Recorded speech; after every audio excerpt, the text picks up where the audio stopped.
Oh, that is not a smallmouth.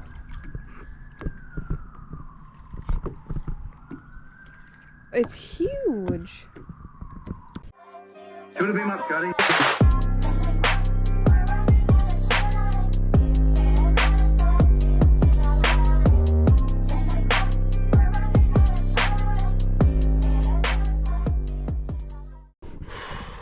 We are in beautiful northern Wisconsin. The lake is crystal clear. I'm gonna give you guys a little glimpse here.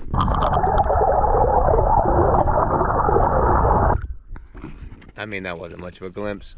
The lake is crystal clear and I'm hoping for some good sized smallies. So we're gonna see what we can do today. See if we can make something happen.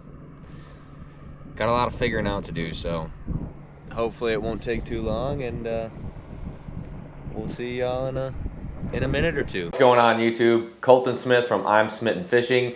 Today is gonna be a little bit more of an informative video, as I did go up north to Hayward, Wisconsin. I'm used to fishing the Mississippi River, but we did move up north to Hayward, fished a lot of crystal clear lakes. I'm not gonna lie to you, I did struggle quite a bit to get on these bedding smallies. The water temps up there were around 56 to 58 degrees, and with it being crystal clear water, I know it sounds kind of obvious and kind of contradicted, but it is a lot different style fishing rather than what it is down here in the Mississippi.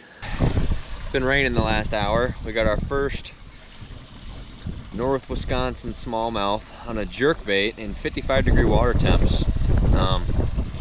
Caught him on this little,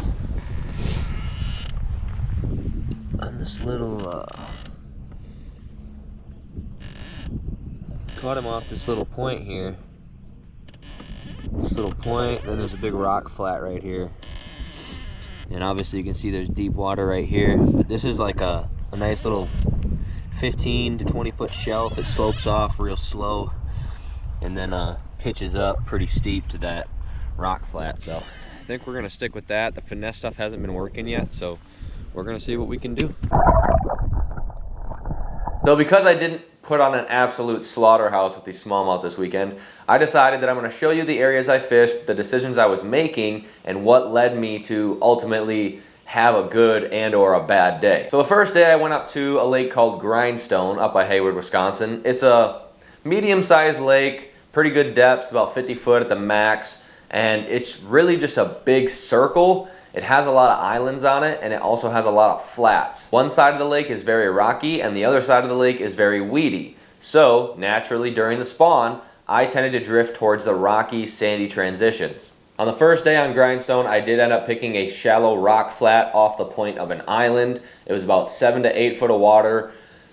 I wouldn't say this rock flat had a super severe sand transition. More towards the end of the rock flat it did, but I was trying to fish the bigger, more consistent side of the flat that was near a deep water break. I don't know why the fishing didn't go the way I wanted it to. It did start raining early that morning, the wind started picking up, so I decided to break out the jerkbait. You know, you get a little bit of wind, you can usually use a spinnerbait, a jerkbait, and it tends to work on spawning smallmouth. I did catch one smallmouth on a jerkbait. It was a very small one, it was about a pound, pound and a half. And unfortunately, I did not get any of the fish that I caught this weekend on video setting the hook or anything like that. I spent a lot of time recording and not catching fish, so I kind of took this thing upon myself to be like, all right, if you catch a fish, turn the camera on, start recording, you might catch another one, here, there, whatever. So I did end up moving after I caught that one fish on the jerkbait. He was in about 7, 8, 9 foot of water, just on the very end of the rock flat. I think he was sitting on the transition point. And I ended up moving up onto the back side of the flat, which actually was a more sandy area, and it was also bordering that island that did have a lot of wood laydowns. If they're not on the rock sand transition, or if I'm not catching them on the rock sand transition, I can try to hug this wood a little bit and see if they're kind of spawning on or around those logs in that sand. You wanna know how good I am at fishing? I caught the only fish in this lake. No big deal. No big deal. No, it's currently like 1:30 and haven't even had another bite. I think I did have a follower, unless I was just seeing stuff, but I had a little marabou jig on with a little like Ned rig, little chunk, just a tiny little chunk to give it sort of a body.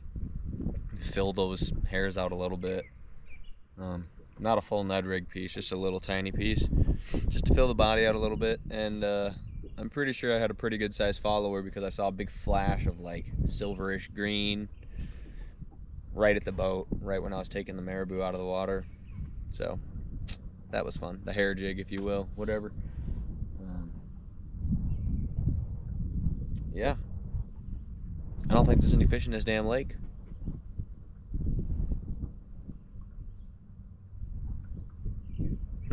Did end up throwing a hair jig. I love throwing a hair jig. I think it's a great smallmouth bait. It's a nice, quiet, small presentation. It's not too commonly used nowadays. I think it is starting to make a little bit of a comeback. I'm seeing more and more videos about it, more and more posts relating to hair jigs.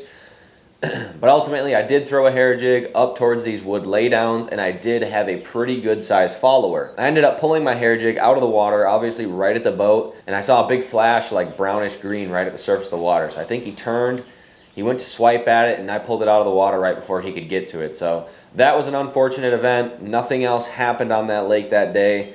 Like I said, the weather was very inconsistent. It was very frustrating. So the second day we went up to a lake called Round Lake. This lake is absolutely full of slab smallmouths. I can tell you I saw probably 15 or 20 smallmouths just cruising 9 foot to 15 foot. There was a big break. There was a very shallow rock bank. And then it was just a big 9 to 15 foot shelf that was in between that shallow rock bank and that deep break. Now I know, just as you may know, that the bigger smallmouth do not mind spawning deeper in that clear of water. No, I don't know the science behind it. I don't know why. That is what I've consistently seen, and that is what I did consistently see the other day. Now we all know smallmouth can be very hard to pull off spawning beds. Once they get locked on a bed, they don't tend to bite. You know, if you sit there and fish them for an hour or two, you might get them to bite. That is where the first 2 smallmouth of the day ended up coming from, was on that shallow rock bank that led into that 9 to 15 foot shelf, if you will. The majority of the beds I ended up seeing were next to or at the end of logs, and there was 1 to 2 fish on those beds. So I'm thinking they were actively spawning, they were locked on those beds, and they just weren't ready to bite. The first smallmouth was caught on a jerkbait, again, at the corner of the bank and the dock, so it was like 1.5 to 3 foot of water at the absolute most. And then my girlfriend, she ended up catching one on a mega bass dark sleeper, I think it was what it was called. It was a 3/8 ounce dark sleeper. She pitched it up in between the bank and the dock on the other side and ended up catching a 3-pound smallmouth. All right, sorry about that. My camera just decided it was done recording, I guess. Anyways, I did end up side scanning about 90% of the lake, and I found it to be more weedy rather than rock to sand transitions like the first bank that I was fishing was. I noticed there was a lot of smallmouth in that first bank that I was fishing. Like I said, they were sitting on that 9 to 15 foot shelf, and they seemed to be spawning on wood. Now I did see a lot of wood next to weeds on the other banks, and you know, hindsight's 20/20. Looking back at it now, I probably should have fished those different banks just because there wasn't rock. It kind of took me out of my comfort zone a little bit, but that's one of the biggest mistakes you can make as a fisherman, is not stepping out of your comfort zone. And I think had I been more willing to do that, we all know smallmouth will hang out near weed lines. You can cast into the dark spots, and usually you can catch a fish. Now, the surprise fish, I don't know how this happened. I have to thank Seagar and Megabass for making quality products. I was using 15-pound fluorocarbon by Seagar called Tatsu, and then a Megabass Vision 110 jerkbait. I don't know why or how this happened, but I was fishing kind of a man-made rock jetty that was separating a lake, or the main lake, from a bay, and I decided to run my jerkbait down the edge of that little jetty there, and I cast it out, popped the jerkbait twice, and then I felt like it was hung, and I was like, all right, and then I felt the hang-up moving a little bit, so I set the hook, and it didn't move. So I'm like, oh Lord, I thought it was like 6-7 pound smallmouth. I'm like, grab the camera, grab the camera. I didn't have it recording yet.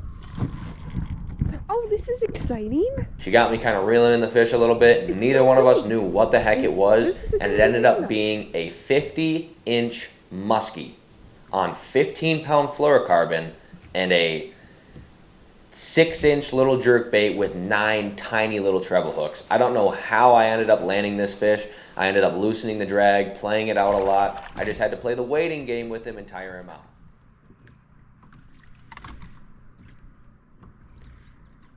What do you want me to do?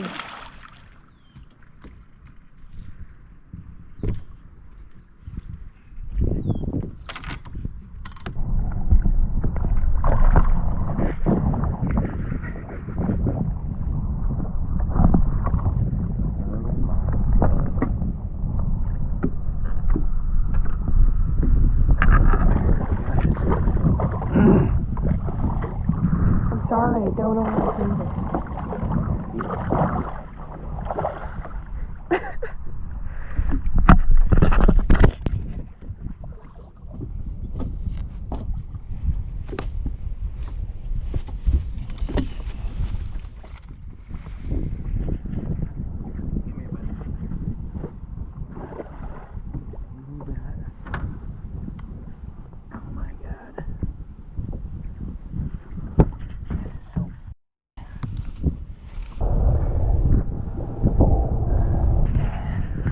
I want a small piece. Let this guy go. He's a little worn out, but he's upright. Phew. And he cut my finger. That was cool. He's winded like I am. Holy shit. So yeah, that's kind of the rundown of what happened this weekend. I wanted to give you guys a little bit of information, insight as to what I was thinking and why I was doing the things I did. If you guys have any additional comments or maybe advice, whatever you think might help out the channel, feel free to leave it in the comments, and don't forget to hit that subscribe button. It helps me out a ton. I'm a very small fishing YouTuber. I'm trying to do my best to keep the videos entertaining. I want to provide some general fishing content, and then I want to provide some of these more informational with these map diagrams so you guys can see what I'm fishing, what I'm thinking, and what I'm doing. So you guys have a good day. Thank you for watching the video. Hit that subscribe, leave a like, leave a comment. It all helps, and I'll see you guys soon.